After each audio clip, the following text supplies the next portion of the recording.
My fellow Australians, I wish with all my heart that I wasn't here to say these words.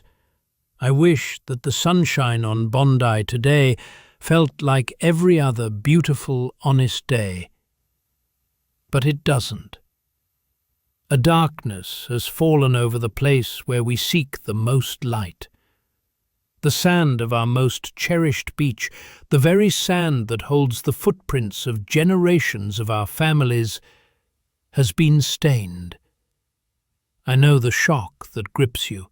I know the disbelief. I know the quiet, aching fear that asks, how could this happen here? How could it happen to us? Let me tell you how it happened. It didn't happen because we are weak. It happened because we are good, because we gather freely, because we worship openly, and because we refuse to surrender to hate. That beach, that beautiful stretch of coastline, it is more than just sand and surf. It is the soul of our nation. And when you strike the soul, you stir the spirit. Today, we weep for the mothers, the fathers, the children, the neighbours, the good people whose lives were stolen by an act of cowardice. We will speak their names, we will honour their lives, and we will never let the memory of their kindness be eclipsed by the memory of the malice that took them. And I tell you now, if I were still in the lodge, my first and only order would be this: we will not falter. We will not let fear become the blueprint for our future. But the true power doesn't rest in Canberra. It rests in the people who ran towards the chaos. It rests in the hands of the first responders, the nurses, and the brave citizens who stepped forward when others fled. This is the moment that defines us. Not the horror of the attack, but how we stand up after we've been knocked down. Will we retreat into division, or will we rise up in absolute unity? To those who believe they can break the Australian spirit through terror, you fail to understand the very fabric of this nation. You mistake our tolerance for weakness. Our true enemy is not the person standing next to you. It's not your neighbour, regardless of their faith or their background. Our enemy is the venom that attempts to divide us, that whisper that says, trust no one. So here is my call to action. Do not spend your energy seeking vengeance. Spend it seeking out your community. Buy a coffee for a stranger. Check on the elderly neighbour you haven't seen. Show kindness. Yes, the government has its job. They must be vigilant. They must be ruthless in pursuing those who seek us harm. But we, the people, have the more important job. We must rebuild the heart. We fought for the right to swim in peace. We built this country for the right to walk in safety. We will not allow those simple, beautiful Australian rights to be taken from us. I want to see the children back on Bondi. I want to see the surfers back on the waves. I want to hear the sound of the lifesavers, not the sirens. This will happen. It must happen. We will be defined not by the day we fell, but by the strength and love we showed on the day we stood back up. We stand here today, angry, and we have every right to be. But anger is a blunt instrument. It is the cheapest emotion on the shelf. The planners of this attack did not seek victims. They sought reaction.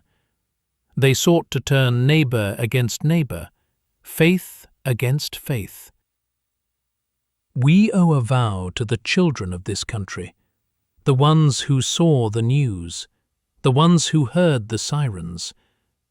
We must vow that we will not hand them a nation poisoned by fear. We must hand them an Australia that is tougher, yes, but more unified than ever before. The spirit of the fair go, the belief that everyone deserves a fair chance regardless of where they start, that is what they attack. When they shoot at our people on the beach, they shoot at the very heart of the fair go. If I could speak to the halls of Parliament today, I would tell them this: you are failing the moment if you turn this into a political weapon. You are failing those we mourn if you use this tragedy to score cheap points. Stop. But we don't wait for politicians to lead us to unity. We lead ourselves. We reach across the aisle, across the fence, across the dividing lines of race and religion that have no place in this sunburnt country. We were once a collection of fragmented colonies. We chose unity. We chose federation. We chose to be one nation because we knew that our shared future was stronger than our separate pasts. That lesson has not expired. This is not a time for silence. This is a time for loud, proud, unapologetic Australian kindness. Show the world what we are made of, not the fear they want to see, but the compassion they cannot comprehend. We cannot afford to wait for tomorrow to show our resilience. The healing starts now. The defiance starts right now. This attack was not just on people, it was on our way of life. It's an attack on the businesses near the beach, on the families who rely on the tourism, on the very rhythm of our daily existence. The best revenge is to live better. Go back to your local shops. Go back to your cafes. Go back to your beaches. Don't let their fear dictate where you spend your time or your money. Economic resilience is national resilience.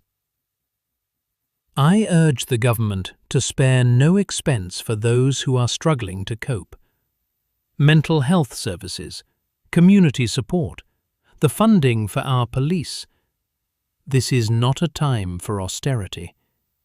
This is a time for investment in our soul. I speak now to our friends who have chosen Australia as their home, who have fled conflict, seeking the peace that was shattered yesterday. Do not let this moment make you feel unwelcome. This tragedy happened to all of us, not by any one community. Being Australian isn't about where you were born. It's about how you treat the person next to you. It's about lending a hand when the chips are down. That is the only passport that truly matters. Be wary of the voices that seek to exploit this grief. The voices that point fingers and demand scapegoats. They are just as dangerous as the perpetrator, for they seek to break us from the inside. I have faith in the Australian Federal Police, AFP, in the NSW Police, and in our intelligence services. Give them the space, the tools, and the trust they need. They are our shield, and they need our steadfast support now. I remember being on that beach, dipping my feet in the water, feeling the sand.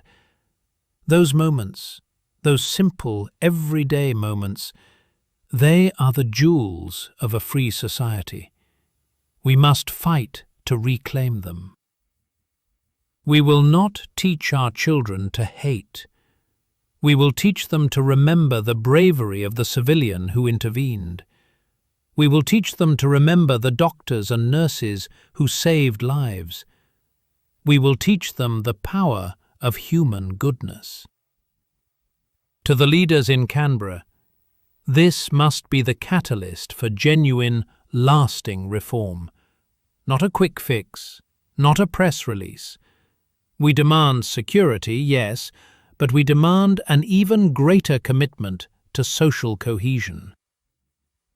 The path back is long, and it is hard. It requires patience. It requires compromise. It requires the wisdom to know that vengeance is not victory. Unity is victory. I see the strength in the faces of young Australians today. You have inherited a hard world, but you also possess the fierce, compassionate heart that makes this country great. You will carry us forward. Let the world watch us now. Let them see a nation brought to its knees by sorrow, but a nation that refuses to be defined by its pain. We are wounded, but we are not beaten. We are Australians. If I could sit down with each and every one of you now, I'd give you a strong hug and perhaps share a cold beer. I'd remind you that life is precious, and every single day we have together is a gift. Go home now. Hug your families tighter than ever before. We were united before this. We are united now. And we will be united forever. The Australian spirit is forever. God bless you all.